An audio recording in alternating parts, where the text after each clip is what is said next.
باعث سلامتی جسم ہے اور روح کو اخلاقی رذائل سے بچانے کا بھی ایک ذریعہ.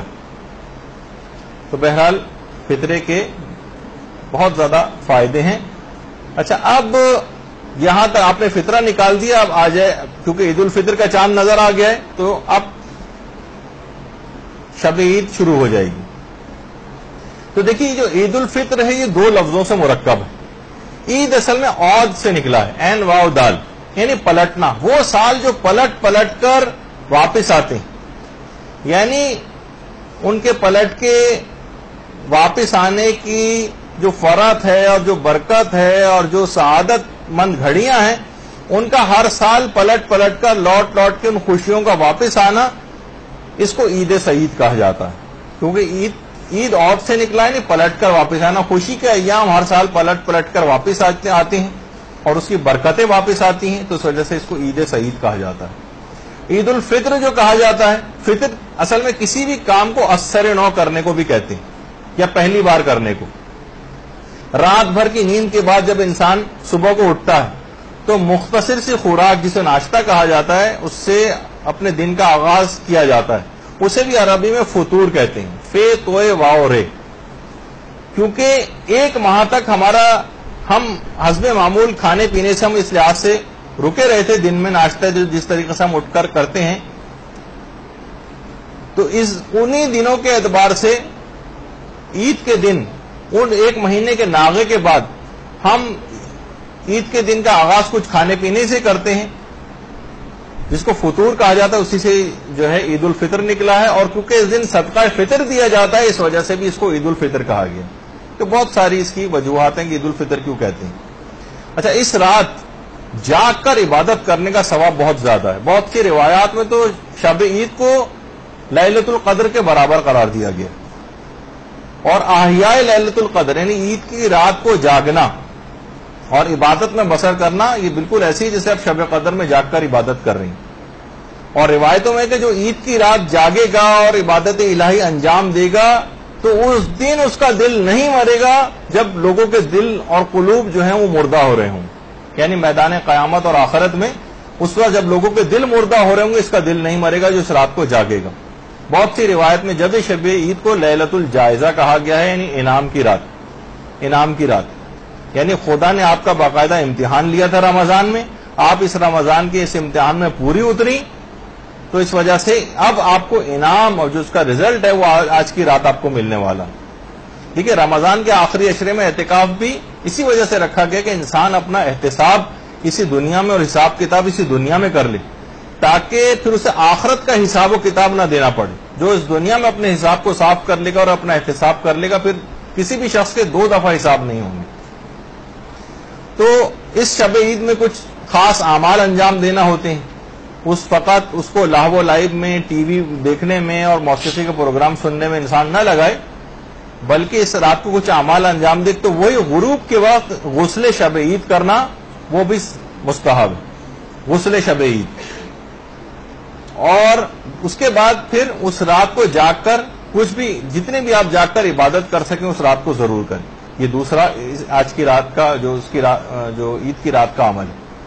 تیسرا، نماز مغرب اور عشاء سے لے کر اور اس کے بعد صبح کی جو نماز ہوگی اس کے بعد کچھ تکبیرات ہیں جو پڑھی جاتی ہیں. وہ تکبیرات بھی آپ کو مل جائیں گی مفاتیح وغیرہ کے اندر. اللہ اکبر، اللہ اکبر، لا الہ الا اللہ، واللہ اکبر، اللہ اکبر، وللہ الحمد، علامہ ہدانا، وہ پوری آپ کو دعا اس کے اندر مل جائے گی. وہ اس کو پڑھنے کا بہت زیادہ ثواب ہے. اچھا، ایک دوسری وہ بھی آپ کو اس کے اندر مل جائے گی، یا ذل من والطول، اس سے جو دعا شروع ہوتی ہے یہ بھی آپ کو مفاتیح میں مل جائے گی. یہ بھی اس رات کو ضرور پڑھیں. چھوٹی چھوٹی سی دعائیں ہیں. اور اس دعا کو پڑھنے کے بعد سجدے میں جا کر 100 مرتبہ اتوب الی اللہ جو پڑھا جاتا ہے وہ بھی، کیونکہ اس کی رات کو بھی اعمال ایسی جیسے شب قدر میں آپ اعمال انجام دیں گے، یہ ضرور. اس کے علاوہ زیارت امام حسین علیہ الصلوۃ والسلام، اللہم صلی علی محمد وعلی محمد.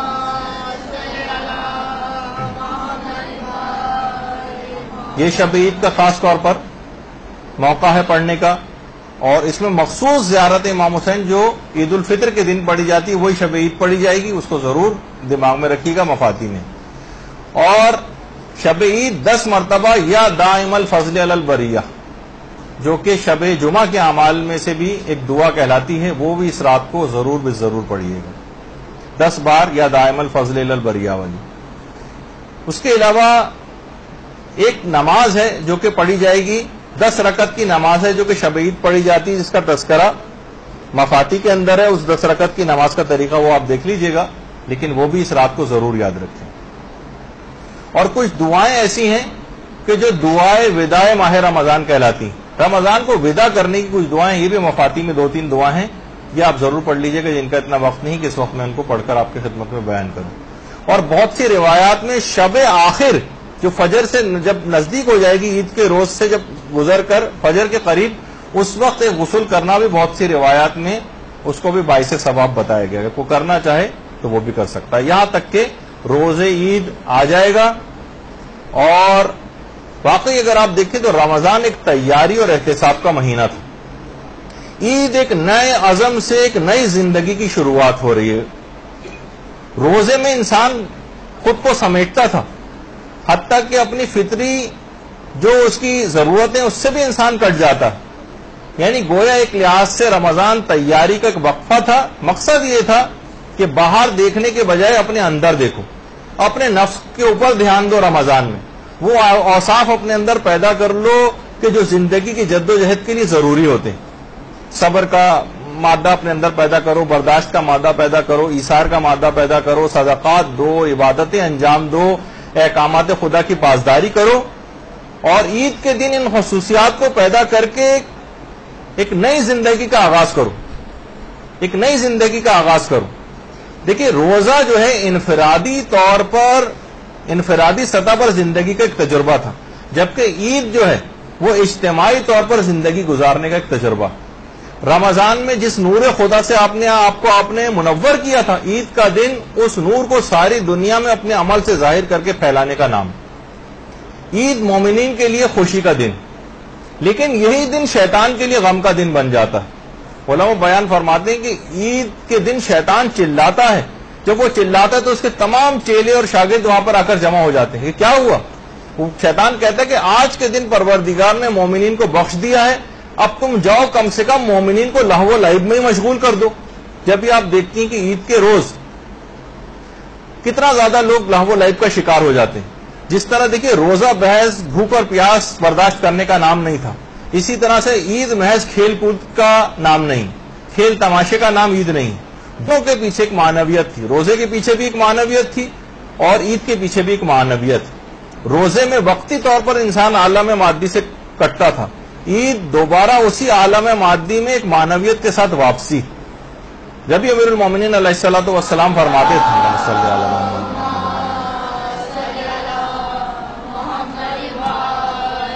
کہ ہر دن وہ عید کا دن ہے جس دن انسان نے کوئی گناہ نہ کیا ہو،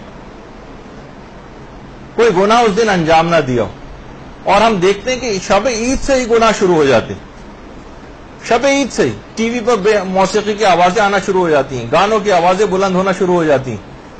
اور دیکھیے یہ بھی کہا جاتا ہے کہ آپ کو کیسے پتہ چلے گا کہ آپ کے رمضان کے روزے قبول ہوئے. اس کا اسٹینڈرڈ اور معیار کیا ہے؟ جی ہاں، اس کا ایک اسٹینڈرڈ ہے، ایک معیار ہے، ایک کسوٹی پہ آپ پرکھ سکتی ہیں کہ آپ کے روزے قبول ہوئے یا نہیں ہوئے. وہ ہے شب عید اور عید کا دن. اگر ان دنوں میں آپ نے کوئی گناہ نہیں کیا ہے تو اس بات کی دلیل ہے کہ آپ کے رمضان کے روزے قبول ہو گئے. اور اس دن اگر آپ نے گناہوں میں گزارے یا کچھ گناہ آپ سے ہوئے اور جانتے بوجھتے آپ نے گناہ کیے، اس کے معنی یہ ہے کہ آپ نے رمضان سے اور شب قدروں سے اور کسی سے کوئی فائدہ نہیں اٹھایا. کوئی تقوی کا پورے سال اس ایک مہینے کے تقوی کو چلنا چاہیے تھا. جب ایک مہینے کے روزے فرض کیے گئے، یہ ایک ایسا تھا کہ ایک رات کے اندر ہی چند گھنٹوں پہلے تک جس میں ہم تقوی میں تھے، چند گھنٹوں کے اندر ہی وہ ساری پونجی لٹ گئی. وہ جیب جس کو وہ کٹ گئی جس میں تنخواہ آج ہی کے دن ملی تھی اور آج ہی مثلا اس کے گھر ڈاکہ پڑ گیا، مثلا شیطان آیا اور وہ ساری پونجی ہماری لے کر چلا گیا.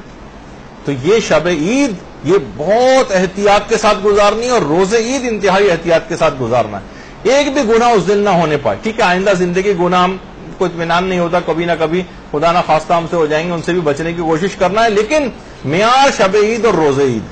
خواتین اسی رات سے مثلا اب تو ذرا اویئرنیس ہو گئی, ورنہ چوڑیاں پہننے کے لیے جاتی تھیں نامحرموں سے, اور اسی کے اندر ہی مثلا بے پردگی بھی ہو رہی ہے اور میک اپ کر کے بھی باہر نکل رہی ہیں. یہ روزے عید کا بھی یہ معیار رہے گا. بھڑکیلے کپڑے پہن کے باہر نکلنا, پہننے کی آپ کو اجازت ہے, لیکن پردے کی تمام باتوں کا خیال کرنا پڑے گا. لیکن نامحرموں کے سامنے اگر آپ اس انداز سے آئیں, نامحرموں کے سامنے اس انداز سے آئیں, یعنی پردے کی مخالفت کر کے اور گناہوں میں اس دن کو گزارا, موسیقی کو سنتے ہوئے, فوج ڈراموں کو دیکھتے ہوئے اور حرام فلمیں دیکھتے ہوئے, تو اس کے معنی یہ ہیں کہ آپ کو کوئی فائدہ نہیں ہوا, رمضان کے روزے قبول نہیں ہوئے. تو بہرحال اب عید کا روز جب آئے گا تو عید کے روز کچھ اعمال روزے عید ہیں. ابھی تک آپ نے شب عید کے اعمال سنے تھے, اب جلدی جلدی روزے عید کے اعمال بھی سن لیں. ایک تو سب سے پہلی بات تو یہی کہ آپ کو فطرہ دینا ہے. اگر آپ نے رات کو فطرہ نہیں دیا تو نماز عید سے پہلے فطرہ دے دیں. عید کی نماز جسے نہیں پڑھنی وہ ظہر سے پہلے دے دیں. غسل عید کرنا ہے, اور اس کے بعد نماز عید, اور عورتیں بھی نماز عید پڑھ سکتی ہیں اگر کسی جگہ پر انتظام ہو یہاں پر. اور عید کے دن ایک خاص قسم کی قنوت کے اندر ایک دعا بھی پڑھی جاتی ہے, جس کو آج بیان کرنے کا اس کے موقع نہیں ہے. اس کے بعد زیارت امام حسین علیہ السلام, وہ بھی عید کے دن کی جو مخصوص ہے وہ بھی ضرور پڑھیں. اللہم صلی علی محمد وعلی محمد. اور اس کے علاوہ زیارت امام حسین کے بعد دعائے ندبہ عید کے دن پڑھی جاتی ہے. اور مومنین اور قبور مومنین کی زیارت کے لیے جانا, یہ بھی عید کے آداب میں سے ہے. دیدار علماء کے لیے جانا, یہ عید کے آداب میں سے. غریبوں کی مدد کرنا, یہ بھی عید کے آداب میں سے. کوئی حرام کام اس دن ہونا نہیں چاہیے. مرد حضرات, جیسے میں نے عورتوں کی بے پردگی اور اس کے حوالے سے بہت سی مثالیں دی ہیں, اسی طرح مرد حضرات بھی جو رمضان کے مہینے میں کچھ داڑھی وغیرہ رکھ لیتے ہیں, اس رات کو داڑھی شیو کر کے اور وہ عمل سے ثابت کر دیتے ہیں کہ ان کے رمضان کے روزے قبول نہیں ہوئے. تو بہرحال اس دن امام کو مزید ناراض اور غمگین نہ کریں. بہار الانوار کی جو اردو والی بہار ہے اس کی بھی 6 جلد میں ہے, 4 امام کے باقاعدہ اشعار ہیں. اللہم صلی علی محمد وعلی محمد,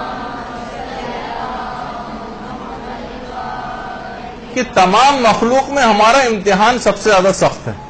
جو ہمارا اول ہے اور جو ہمارا آخر ہے وہ بھی دور ابتلا میں رہا ہے, مصیبتوں میں.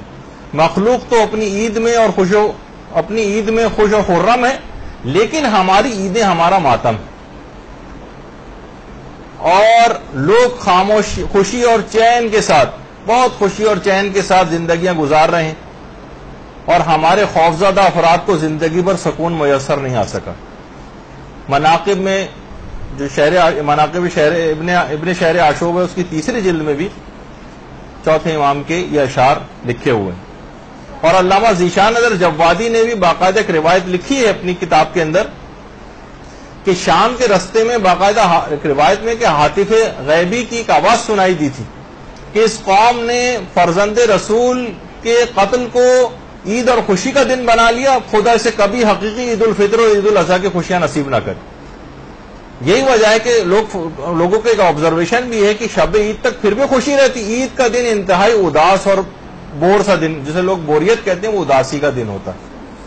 ایک فیلنگ ہوتی ہے اس کی کہ جو پہلے ہمیں خوشی تھی, آج عید کے دن ہمیں خوشی حاصل نہیں ہو رہی. تو عید کے دن اس طرح سے نہیں ہے, وہ خوشیاں نہیں جو اس کی برکت اٹھ گئی. حقیقی خوشی سے انسان جو ہے اس دن محروم ہو گیا. البتہ ظاہری خوشی ہوتی ہے, وہ بھی اس بات کی علامت ہوتی ہے کہ ہم ایک سعادت ابدی کی طرف جو ہے سفر کر رہے ہیں, اور اس کی طرف یعنی قیامت کی طرف آگے بڑھتے جا رہے ہیں. گویا ہم خوشی کے بالکل کنارے پہنچ گئے, بس ایک منزل کی جست لگانا باقی, کیونکہ رمضان میں مغفرت ہو گئی اور بس اب جنت اس کے درمیان میں حائل ہے. تو دیکھیے عید کا دن ویسے تو خوشی کا دن ہے, اگر حالات خوشی کے نہ ہوں اور قتل و غارت گری اور مصائب یہ سب چیزیں ہوں, تو عید کا دن ایک عہد کا دن بن جاتا ہے, سچا عہد, کہ ہم پروردگار سے عہد کرتے ہیں کہ ایسے مومن بنیں گے جیسا ہمارا پروردگار رسول و ائمہ چاہتے ہیں, اور اپنی خواہش نفس کے ہم غلام نہیں بنیں گے بلکہ اللہ کے اطاعت گزار بندے بنیں گے. پھر اس دن جس دن جب خوشیاں دستیاب نہ ہوں اور مصائب اور پریشانیاں اور مشکلات اور قتل و غارت گری ہو, تو پھر عید کا دن عہد کا دن بن جاتا ہے. تو بہرحال خدا ہم سب کے روزوں کو اور نیک اعمال کو قبول فرمائے, اور رمضان کے بعد بھی عید اور سال کے عام دنوں میں بھی اپنی اطاعت کی توفیق پروردگار ہمیں نصیب فرمائے، اور اس حقیقی خوشی کے دن ہمیں نصیب فرمائے کہ جب فرزند رسول اور اللہ کی آخری حجت کے ظہور پر نور اور ان کی عادلانہ حکومت کے سکون و چین کے دنوں کی صورت میں وہ دن جو پہلے زمین کو حاصل ہوں گے وہ ہمیں نصیب فرمائے۔ وصلی اللہ علی محمد وآلہ الطیبین الطاہرین۔